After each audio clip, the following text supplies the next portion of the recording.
చైనాతో టారిఫ్ యుద్ధంలో ట్రంప్ వెనక్కి తగ్గుతున్నాడా? తాజాగా ఆయన మాటలు దేనికి నిదర్శనం? శక్తికి మించి ధరలు పెరిగితే ప్రజలు కొనడం మానేస్తారు అన్న ట్రంప్ మాటలు టారిఫ్ యుద్ధంలో అమెరికా వెనకడుగు వేయనున్నాయి అనడానికి నిదర్శనమా?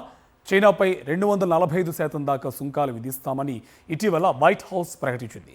ధరలు ఎక్కువగా పెరిగితే ఏదొక స్థాయిలో ప్రజలు కొనుగోలు చేయడం మానేస్తారని వ్యాఖ్యానించారు ట్రంప్.